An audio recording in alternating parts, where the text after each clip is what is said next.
Hi, Cancer.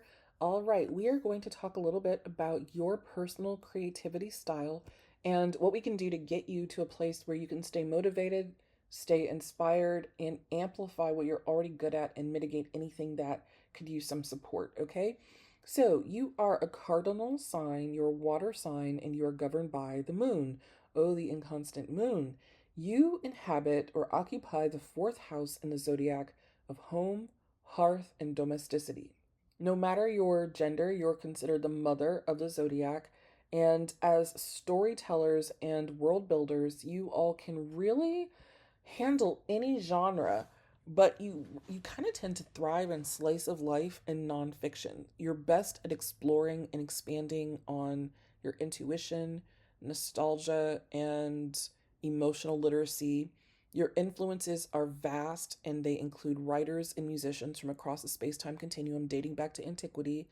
And as a water sign, you all tend to be really philanthropic, generous, lovers, philosophers, and people who are just really interested in speculating what if, right? Very motivated by music and whimsy. And you all really do best when you're working in material that reflects personal life experiences, family, found family dynamics, and the role of systemic values and how they might have an impact on the individual or a household. So, what's going on at the macro level in a society and how that is taking shape in someone's personal life. You do a really good job of isolating or identifying what those factors or influences are, and then putting a spotlight on them in whatever creative project that you're doing, like the everyday. Basically, how does the macro affect the micro in the everyday? So you're able to focus or zoom the lens in on love and relationships and how many ways a life can be spent. It sort of reminds me of you all's approach to world building and creativity sort of reminds me of because you all have a very unique, I won't say like hyper focus, but when you all really sink your teeth into a particular topic, it reminds me of that line that Ken Watanabe's character said in The Last Samurai. Is something to the effect of actually let me look this up. Yeah, because I don't want to mess this up. Okay, I found it. Katsumoto, that's his character's name. And he says at one point, the perfect blossom is a rare thing. You could spend your life looking for one, and it would not be a wasted life. So beautiful and poetic.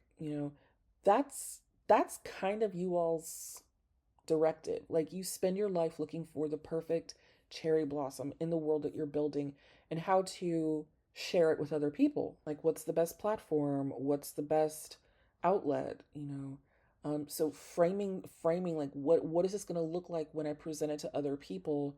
How do I depict how do I portray what it is that I'm sensing and feeling, and what would be the best mode of dissemination to a massive audience that they would be able to enter into a conversation? There's like a dialectic happening. There's an elliptical sensation going, and this is a conversation. All art is a conversation. We're having a conversation. I'm reaching out. I'm building a bridge to my audience, and they're crossing the bridge, and they're coming to me, and we're having this beautiful dialogue. So how can I create a world that holds space, if you will, for an audience to inhabit and to relax and to um, feel nurtured and taken care of to the point where they can explore as well and feel free to explore as well, even if it's a really sophisticated topic, right? So the thing is you all do tend to be workaholics and you do tend to have a number of jobs and loved ones to care for in addition to world building and creating.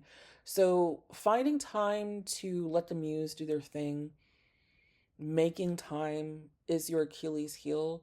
You all really like social media. You like scrolling after a long day.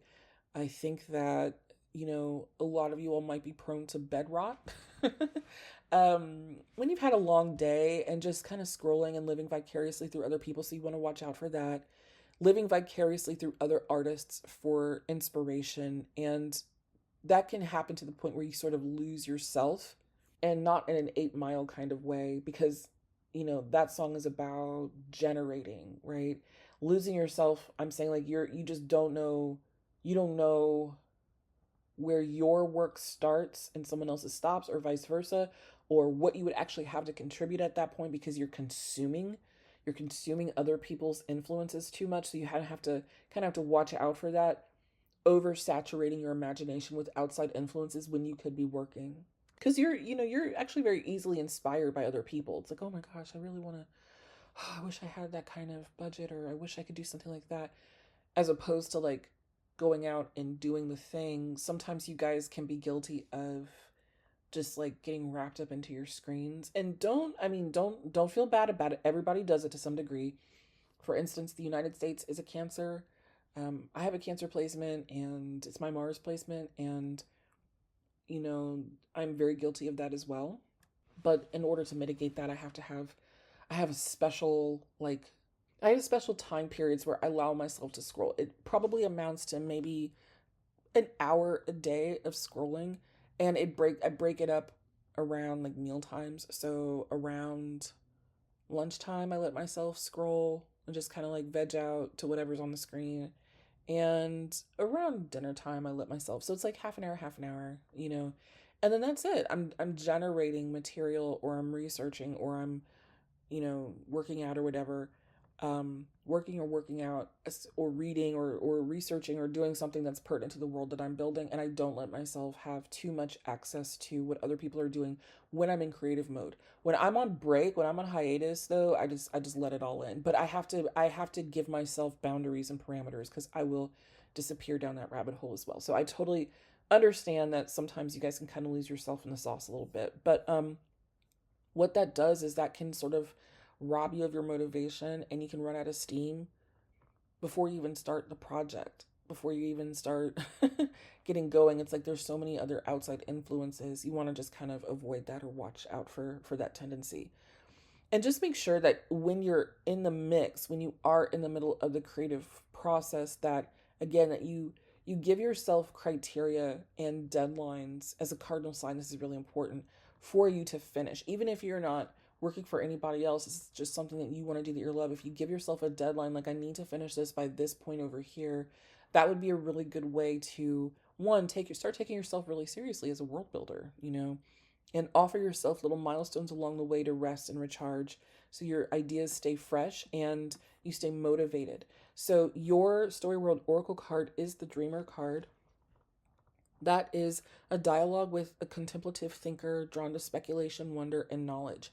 So it would be really good for you, Cancer, if you had somebody to talk to who's also a world builder, or they have a creative wheelhouse that you want to learn more about. Somebody who you could connect with and learn something about the way that they do things, or just somebody to talk to on a regular basis about what you're both generating. A real person, if you can find one, a workshop buddy, if you will, or even if it's not necessarily world building, you will need a destination to go to where it's not a hustle, it's a hobby that you do, where you don't even have to be that good at it, but you're in community and you're communicating with other people, not with two thumbs or on a computer.